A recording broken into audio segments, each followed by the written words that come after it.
कोई भी इंसानी जिस्म में कोई भी तकलीफ़ होती है या कोई भी मर्ज़ शुरू होने लगता है, तो अल्लाह की तरफ से जो पेन है ना, पेन हमारा एक मेन इंडिकेटर है। कोई भी तकलीफ़ हुई है आपको, तो सबसे पहले उस जगह पे आपको पेन शुरू होता है। ये एक इंडिकेटर होता है कि नॉर्मल से हट के कुछ होने लग गया है जिस्म के अंदर। नॉर्मल है, आप और मैं बैठे हुए हैं इस टाइम, हमारे जिस्म में कहीं दर्द नहीं हो रहा, ठीक है। अगर अचानक से कहीं दर्द होता है तो इसका मतलब है कि वहाँ पे कोई पैथोलॉजी या वहाँ पे कोई प्रॉब्लम स्टार्ट हो गई है। पेशेंट क्या करते हैं, हमारे नॉर्मल जो लाइफस्टाइल है या आम हमारे जो पाकिस्तानी पेशेंट हैं, एल्डर्स हैं, उनका क्या होता है कि शुरू का जो दर्द होता है वो उसको नज़रअंदाज करना शुरू कर देते हैं।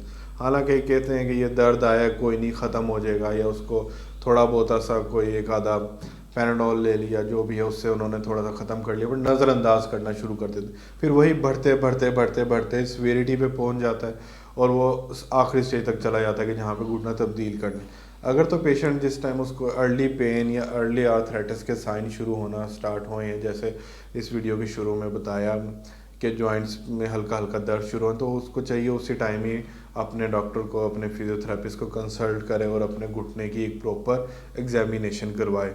पेशेंट को दर्द आया है, उसकी रेंज में कमी आई है, या उसको थोड़ा सा चलने के बाद घुटने में दर्द होना शुरू हो गया, तो उसको चाहिए कि फ़ौरन से पहले कंसल्ट करें, नज़रअंदाज ना करें। हमारे मरीज़ क्या करते हैं कि इस चीज़ को नज़रअंदाज करना शुरू कर देते हैं।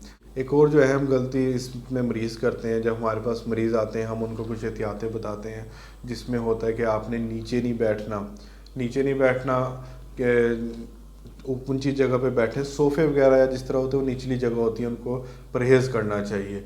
और जो जिस तरह थोड़ी ऊंची कुर्सी होती है उस पे बैठना चाहिए। मरीज़ों को कहते हैं कि अपने थोड़ा सा जो ज़िंदगी गुजारने के रोज़मर्रा के अमूर है ज़िंदगी के, उसमें थोड़ी सी मॉडिफिकेशन लिया है। अगर आपकी रूटीन इस तरह की कि आप नीचे ज़्यादा बैठते हैं तो उससे परहेज़ करें और वो कुर्सी पे बैठें। अक्सर हम अपने मरीज़ों से कहते हैं कि अब आपके घुटने की मोबिलिटी कम हो रही है, तो आप बेहतर है कि आप कुर्सी पे बैठ के नमाज़ पढ़ लें, आप ज़मीन पे बैठ के ना करें।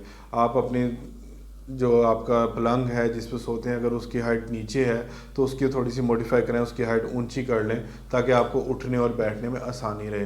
मरीज़ों को एडवाइस करते हैं कि इस स्टेज पे आके जब अर्ली आर्थराइटिस डेवलप होना शुरू हुआ है, तो आप क्या करें कि टॉयलेट जो है कमोड चेयर यूज़ करेंगे, नीचे बैठने वाले से परहेज़ करें। इस बीमारी को मैं अपने मरीज़ों को थोड़ा सा इस तरह समझाता हूँ कि जब आपके पास एक गाड़ी है, थोड़ी सी वो पुरानी हो जाती है, तो आप उसको आहिस्ता चलाना या अच्छे तरीके से चलाना शुरू करते हैं कि टायर घिस गया, इसको गलत सड़क पे ना चलाएं।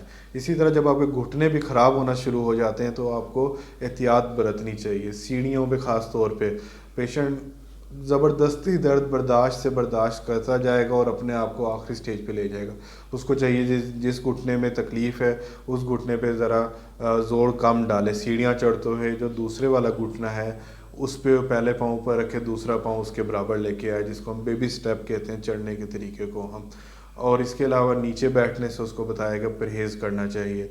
और अगर उसको चलने का शौक़ है पर चलते हुए उसको ज़्यादा दर्द होती है, तो इसके अल्टरनेट वेज़ होते हैं, जिसको हम कहते हैं रिकम्बेंट बाइक या साइकिलिंग आम ज़ुबान पे कहते हैं। स्टेशनरी साइकिल जिसमें पैडल आगे की तरफ होते हैं, रिकम्बेंट बाइक, वो इस्तेमाल कर ले अपने आप की फ़िटनेस बेहतर रखने के लिए।